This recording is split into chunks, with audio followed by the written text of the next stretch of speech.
setting new standards in podcast excellence. You have joined the WBT, fully focused on business and taxes. Here is your host, Michael Lodge.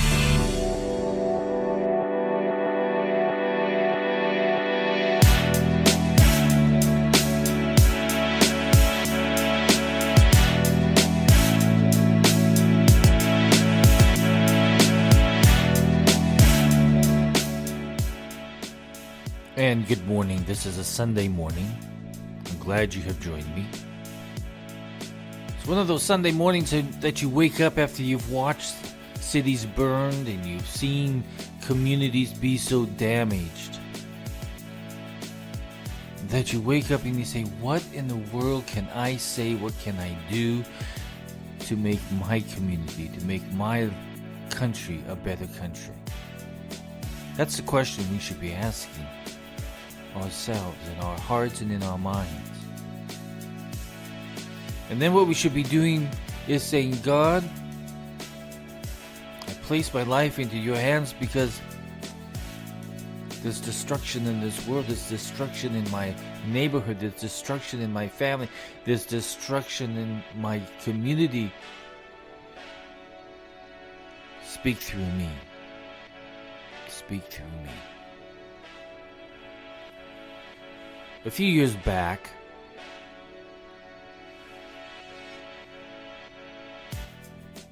I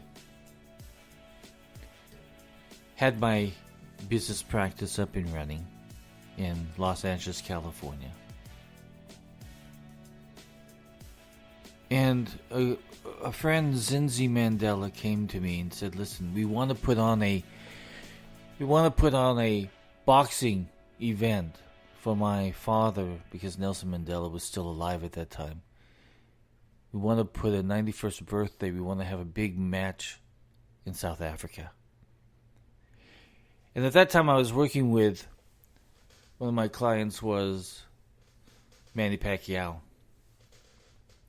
And she says, I know that you know Manny Pacquiao. Is there any way that you can talk with his group and see if we can't put something together? So I took Zinzi and we sat down with them at a press conference at one of Manny Pacquiao's fight in Beverly Hills. It was a press con. And we were able to sit down for probably about 20 minutes and talk about the proposal that the Mandela Foundation and Zinzi Mandela wanted to put together for that fight for her dad's birthday. So then Zinzi and I, we packed up and we went over to Vegas because we needed to talk to Floyd Mayweather, because we wanted to have the fight between Manny Pacquiao and Floyd Mayweather. And we sat down with Manny's boxing promoters, and she sat down with Floyd's boxing people. In the evening, as all this was going on, we were there for over a week. In the evening, Zinzi and I would sit down at the little bar there with a group of people that we were all working with to put this thing together. Never happened, by the way.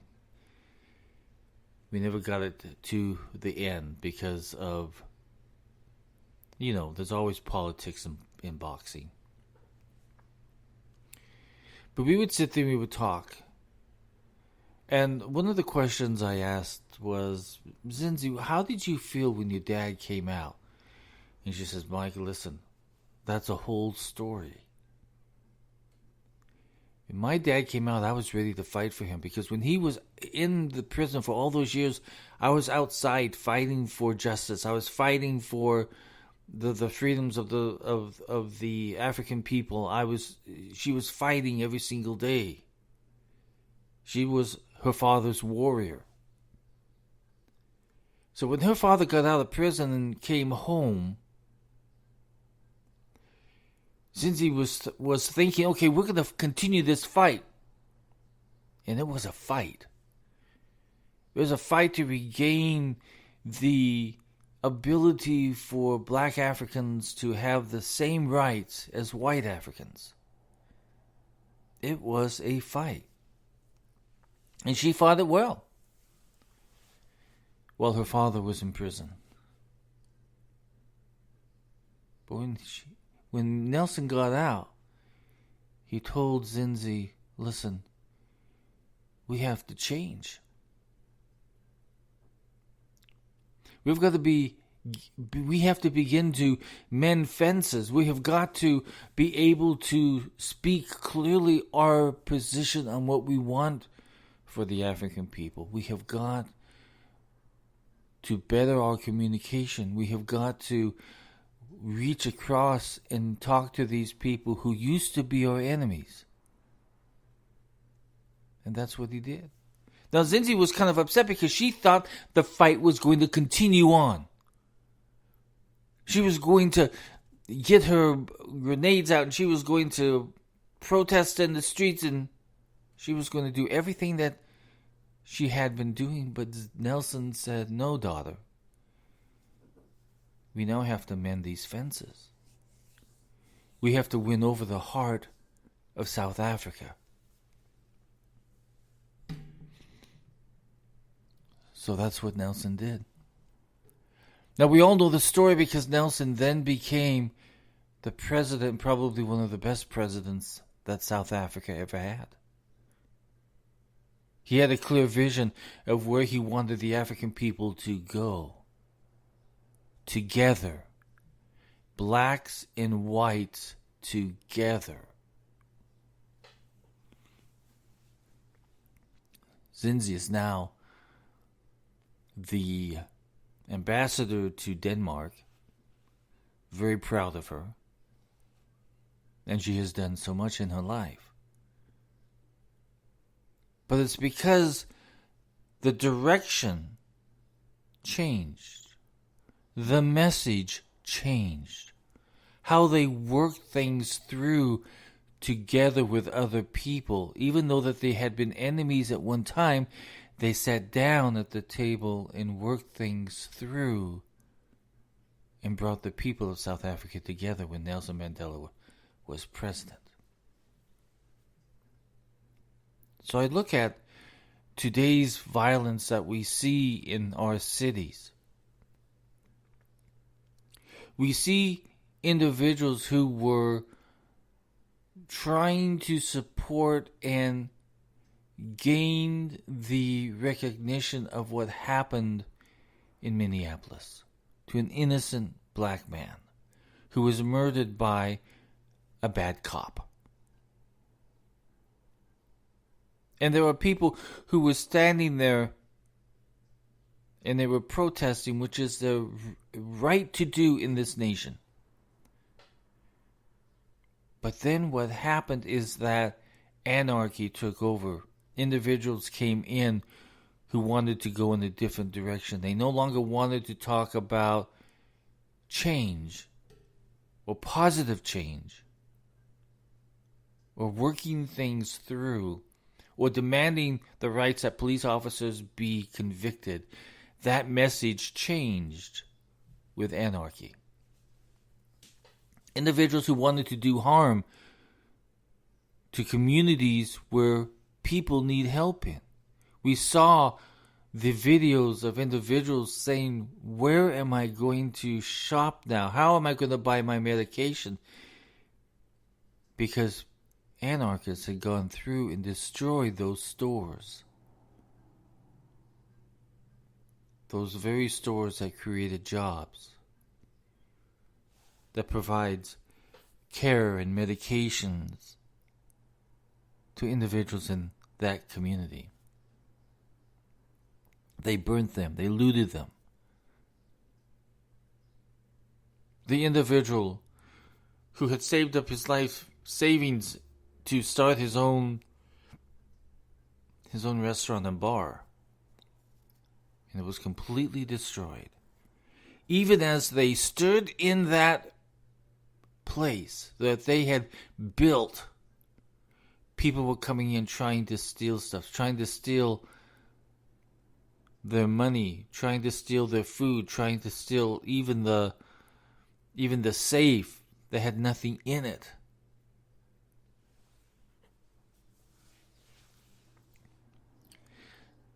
So the name of George was forgotten. The story of his life was shoved to the floor and stomped on. I think that maybe we need to talk, and not talk, but listen to the way that Nelson Mandela came out of prison and said, I had been locked down for years and years and years. I had been oppressed. My voice had been silenced. But when I came out, I changed my thought process and started to bring people back together again. Sitting down with people who they viewed as enemies, they became associates. They all sat down and they came up with a plan of action of what should happen in their nation. And that's what happened. Those of you who really do want change in your communities, get involved in your communities. Sit down with the people who you view as enemies and mend the fences.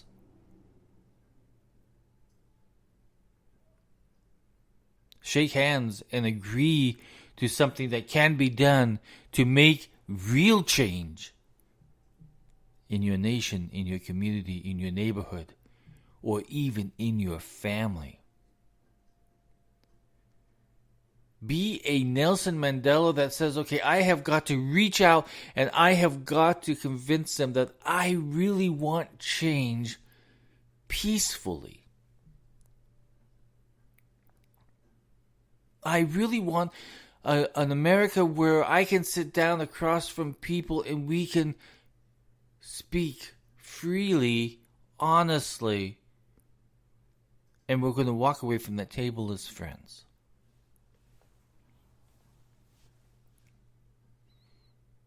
I am truly amazed that certain cities and states reacted in a way by not reacting.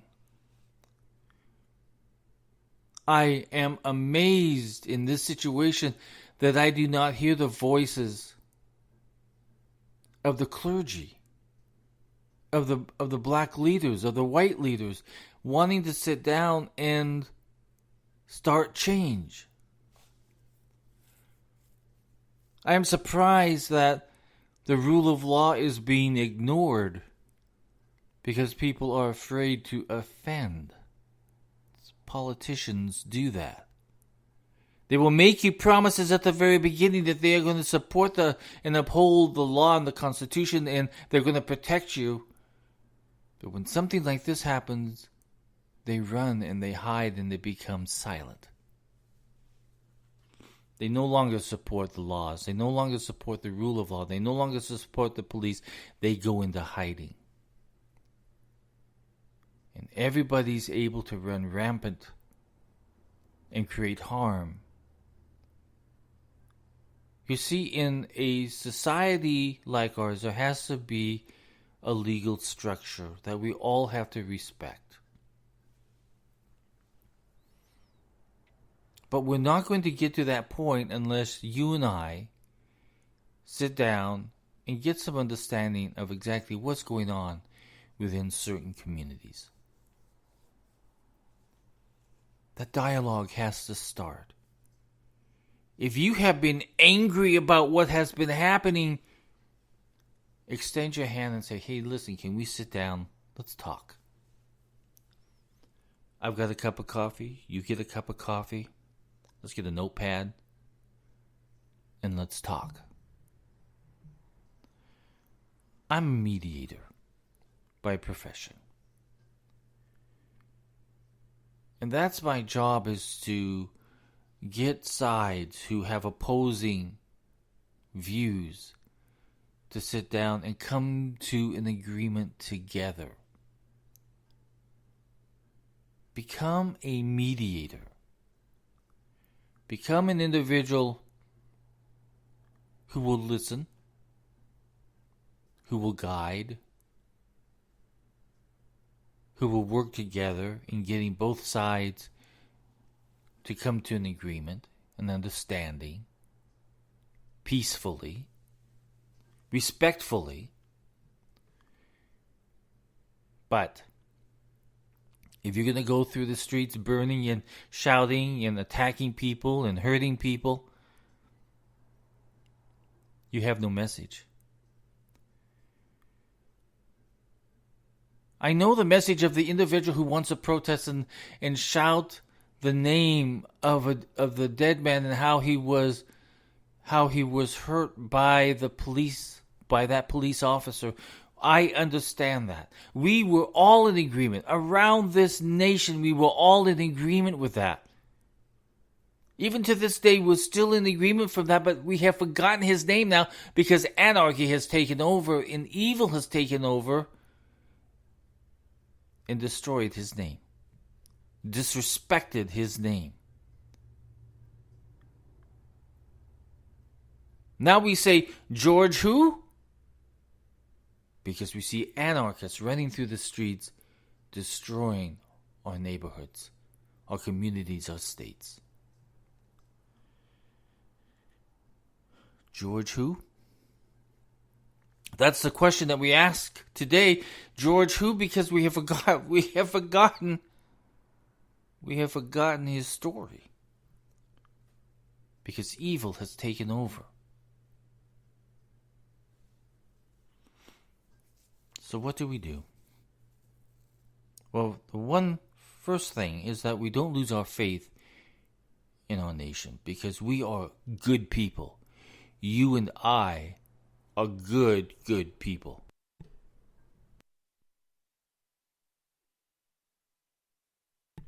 We are willing to help another individual if they are in trouble. We are good Americans. But those that want to do damage, we have a problem because we don't have any rule of law that says, okay, you are destroying my neighborhood and I have to sit here and watch it.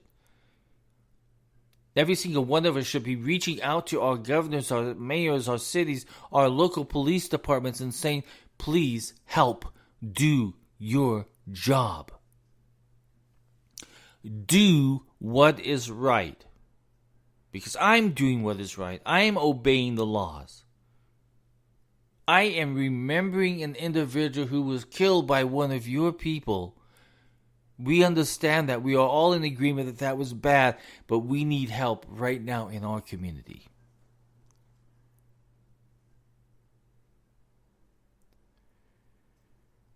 My goodness, by the grace of God, there goes I. I look at these people and I say, I could be in that situation. Where the riots are happening in Los Angeles, I had offices there at one time. I had a business there at one time. I shut it down because I saw that California was a state that was failing its people. And I moved. I love California. It was where I was born. That's where I started my life. But it's gone bad. I keep California in my prayers every single day. Every single day I pray for California, hoping that it will turn around and change. Hoping that what we're seeing in these riots will find a way that we can mediate the problem and say, okay, let's come together and find a way, or find a solution, find an agreement of how we can move forward to make our communities better, our nation better.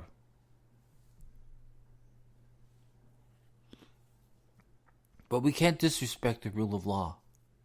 Because once we do that, we have chaos. And that's where these states are at the moment because they have disrespected the rule of law. The police officer who murdered did not adhere to the rule of law. He murdered. The community that got upset and angry did what they should have done, and that was protest a bad police officer. That is their given right. But then when anarchists moved in and took over, that's when the name of George was no longer remembered, and all we saw were criminals running through the streets destroying what people had built.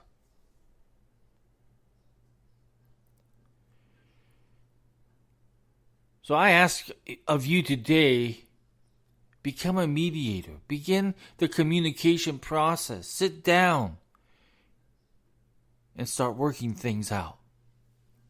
Those of you in Minnesota, those of you in Los Angeles, and all the other cities that are affected by rioting and by anarchy, start the process of sitting down and talking.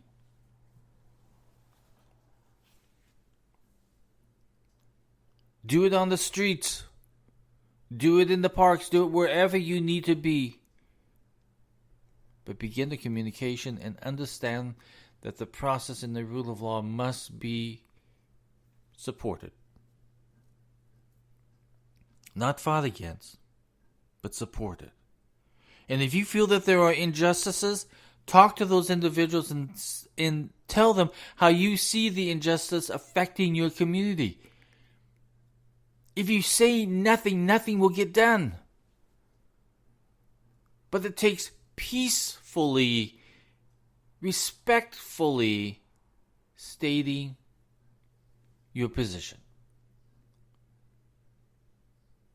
And on your side to also listen to the other side. Listen, if we don't start listening more, nothing is going to get done. But let me tell you, rioting in the streets shows nothing but disrespect for everyone. You have no message except destruction. And the people are telling you to riot and fight and create trouble. Stop listening to them. If people are pointing you to buckets of bricks for you to throw at the police officers, stop. Reverse your steps and go home.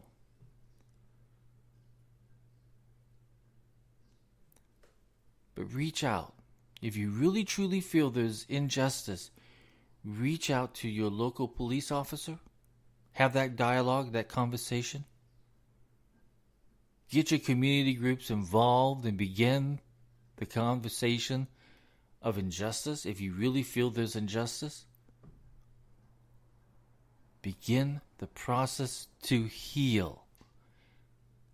And I ask every single one of you, drop to your knees. Pray for healing. Pray for healing for this nation.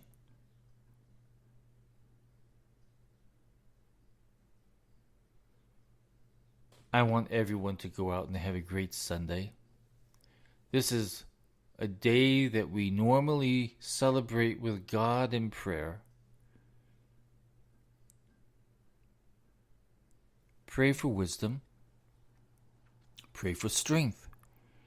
Pray that you are able to forgive and also to be forgiven.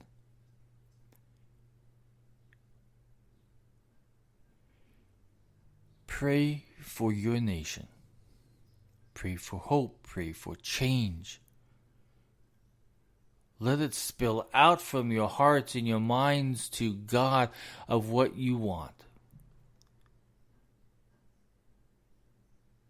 Once you drop to your knees, that is the very beginning of change.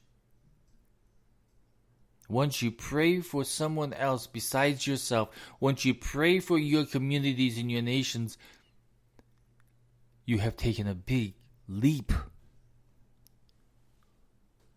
then when you reach out and begin the conversation with people with an open heart, with an open mind, with a voice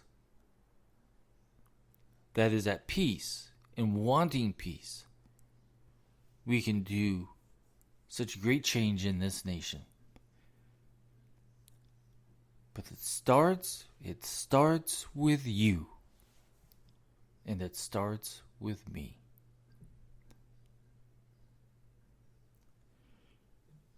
Let's get up today.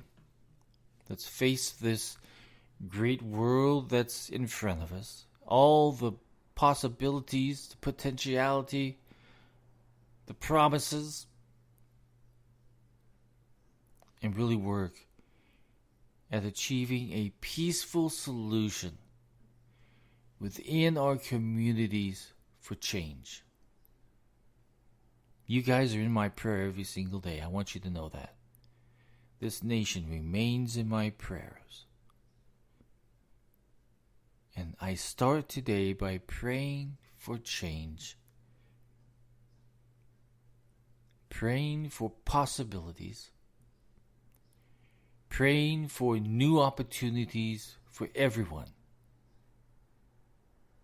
Praying that this nation can come together and begin the process of change by you and I sitting down together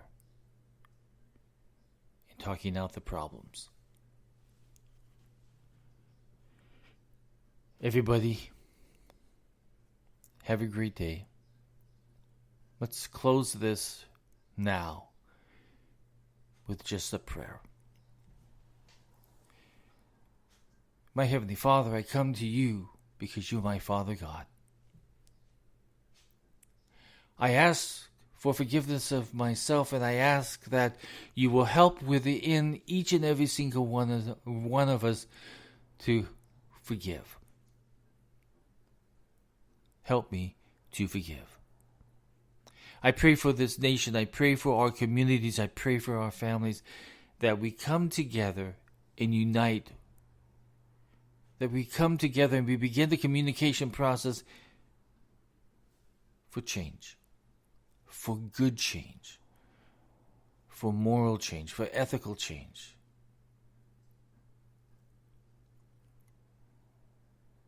I pray that this nation will recover and we will become stronger than we ever have been before, because in our hearts, we have forgiven, and we want to move forward with change. I leave this in your hands, Lord, because only you have the power to create change through me, through my friends who are listening on this podcast. Work through us. Let us be your vessel of change. I pray this in God's name. And I claim the promise that whatsoever I shall ask in your name, so shall we receive. Amen. Everybody, go out and have a great day. Thank you for your grace, your amazing grace. Thank you for the way that you forgive me every day. Thank you for your grace, your amazing grace. Great is your mercy. Thank you for your grace. How could I breathe without it? How could I move without it? I couldn't live without it. Your grace, your grace.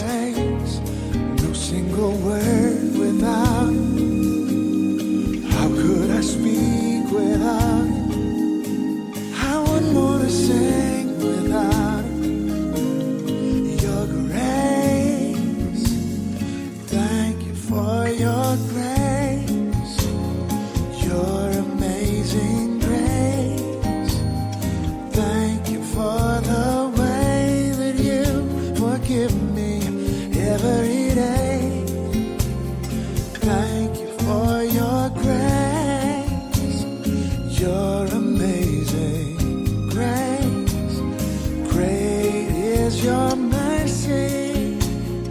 Thank you for your grace. Imagine the world without it. There'd be no hope without it. No chance of peace without it. Your grace.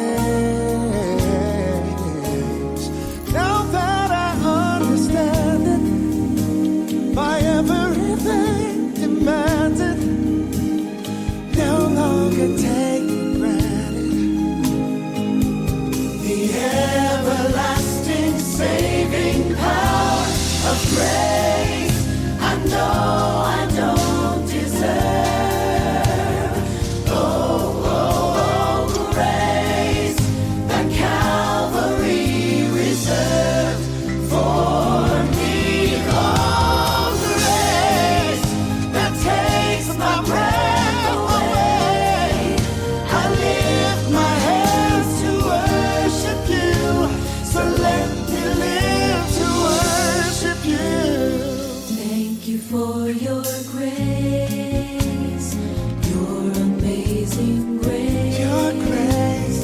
Thank you for the way that you forgive me. This podcast has been produced by Michael Lodge, fully focused on content. God bless you. Have a great Sunday. Great is your mercy. Thank you for your grace. Thank you for your grace, your amazing grace.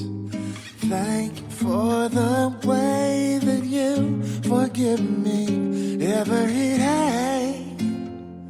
Thank you for your grace, your amazing grace.